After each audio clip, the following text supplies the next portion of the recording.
In 2007, an 18-year-old student was found stabbed in her bed, door locked, window open. And for 15 years, no one was arrested. How did a simple student apartment hide one of the most puzzling cold cases in North Dakota? In the wind-swept plains of North Dakota, where straight roads cut through fields like steel blades under the sky, a child is born on October 27, 1989, whom destiny has yet to distinguish. Her name is Anita Knutson. She opens her eyes in a calm world, in Velva, a small town in McHenry County, and time, initially, flows like a gentle river. Her father is named Gordon, also known as Gordy. Her mother, Sharon. Alongside them grows an older son, Daniel, who everyone eventually calls Danny. In this family, days are woven from simple routines: roads to travel, shared meals, phone conversations when the child is away. Velva is their anchorage, a town clustered around its low houses, streetlights that light up early in the winter, steeples watching over the horizon. Anita goes through these school years as one follows the white line of a road under a vast sky. She attends Velva High School, where teachers later describe her as a diligent student, serious, involved in her studies. A focused young girl, attentive, who does what is expected of her and attempts a bit more. These words will come back later, in the mouths of those who know her. Studious, committed, dedicated. They shape her face as much as her features do. She completes her high school journey, graduates, ready to step into the adult world. Ahead of her are other corridors, other classrooms, another city. In the spring of 2007, she is a student at Minot State University. Minot, a larger city about 60 kilometers from Velva, like another shore an hour's drive away. The same fields, but more buildings, more traffic. The weight of a campus at the heart of the city. Anita does not live on campus. She rents an apartment outside the university limits. A specific address, recorded in reports, like a scar on stone. 2401 11th Street Northwest, Minot, North Dakota. A modest building, one of those anonymous blocks where discreet stories accumulate. The apartment has 2 bedrooms, a living room, a kitchen. Nothing sumptuous. A functional space, a student's refuge. In Anita's room, a bed is set against a wall. A single bed, sheets, a blanket. A window, too, looking outside. An ordinary opening with its screen, designed to let in the summer night's air, not harm. Yet it is later through there that destiny will seem to slip through. Anita does not live alone. She shares the apartment with a roommate, Nicole, whom relatives and newspapers call Nikki. Nicole Rice at the time, sometimes later named as Nicole Ensel or Nicole Rice Ensel in certain documents. She too is connected to Minot State University. 2 young women, 2 bedrooms, a living room, a kitchen. Schedules that intersect. 2 parallel lives grazing each other in a confined space. The days follow a rhythm that the seasons impose. We are at the end of the spring semester in 2007. On the campus of Minot State University, students are finishing their exams, submitting their papers, packing their boxes. The corridors smell of cold coffee and nervousness. May ends. June approaches. For many, the spring semester is drawing to a close, and the air is heavy with upcoming departures. We are on Saturday, June 2nd, 2007. This date will remain fixed as one of the last reference points when Anita is seen alive by loved ones. That day, phone calls, messages, exchanges are reported in articles, locating her voice still in the world. She exists, she speaks, she responds. Perhaps she is preparing for a soon return to Velva, a weekend, a stay, a passage at the family home. Public sources mention these last contacts, these slender traces of a continued daily life. Then comes the invisible break. After this June 2nd, or around that date, Anita's voice falls silent. Sunday passes. Monday approaches. In Velva, the Knutson home fills with a diffuse unease. Accustomed to her calls, her parents notice an absence. Anita calls regularly. It's a habit, a strong thread stretched between Velva and Minot. She doesn't break it without reason. She doesn't disappear without a word. Days go by. At the beginning of June 2007, Gordon begins to dial his daughter's number more often. Once, twice, 3 times. The rings rise, fall, get lost in the void. No answer. He leaves messages. He waits. Night falls, rises, falls again. The silence of Anita thickens, like a fog on the road between Velva and Minot. At some point, the tension becomes unbearable. It is the morning of Monday, June 4th, 2007. Gordon decides not to wait any longer. He leaves Velva. He gets into his car.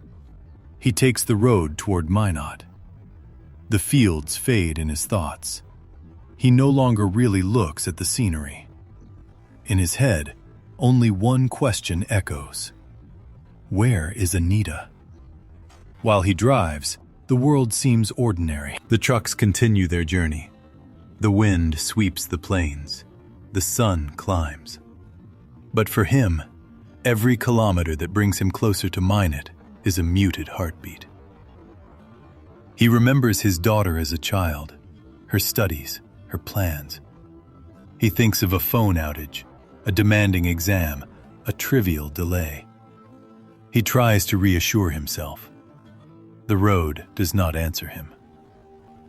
He finally reaches Minot. The streets open before him, familiar and foreign at the same time. He heads towards 2401 11th Street Northwest. The address beats in his head like an incantation. The building stands, a simple block of apartments. No outward sign of drama. Parked cars, windows, closed doors. Gordon moves towards Anita's apartment.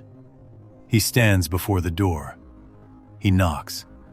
He calls his daughter. Silence answers him. He tries the handle. The door is locked. This detail will remain, later, a pebble in the narrative. A locked front door, a closed fortress around the mystery. This lock is a wall, but not the only one. Gordon goes around the building. He looks for another opening. He arrives in front of his daughter's bedroom window. There, something is wrong. The window is not as it should be. Reports mention it being open or partially open. The screen displaced, removed, perhaps cut. The frame, meant to protect, has been violated. In this rectangle of glass, life shifts. Gordon leans in. He looks through the window. He sees Anita's room, the bed he knows to be hers. And on this bed, motionless, he glimpses the body of his daughter. Lying, partially covered by a blanket. A shape that no longer moves. A color too pale to be that of sleep. Time stands still. Only this image remains. A father, outside, at the foot of a building, face pressed against the glass, discovering through it the end of the world as he knows it. This is no longer a worry. It is a brutal, crushing certainty. Anita is there. Anita no longer responds. Something terrible has entered through this window before him. Gordon steps back. He has no key. He cannot enter. So he does what mortals do when horror overwhelms them. He calls for help. He dials the number for the Minot police. The Minot Police Department receives the call. A father reports the body of his daughter, visible through a window in a locked apartment. The words settle on reality, clear, implacable. Law enforcement is set in motion. Officers are dispatched. They arrive at the address that, from this moment on, will never again be just a point on a map. They find Gordon, shaken. They see the locked door. They go around as he did, discover the open or ajar window, the screen twisted, displaced, damaged. They lean in. They too see the body on the bed. They must enter. They force access, through the door or another passage, according to protocols. The apartment finally opens, like a mouth that has remained closed for too long. Inside, the air is still. Everything seems frozen in the moment following the crime. The officers move cautiously. The living room, the kitchen, silent. No widespread struggle at first glance, according to initial reports. No chaos everywhere, no overturned furniture at every step. The disorder is elsewhere, concentrated on one point. They reach Anita's bedroom. The bed is there, as Gordon saw it from outside. Anita lies on the mattress, partially covered by a blanket. Even from a distance, the officers see something is wrong.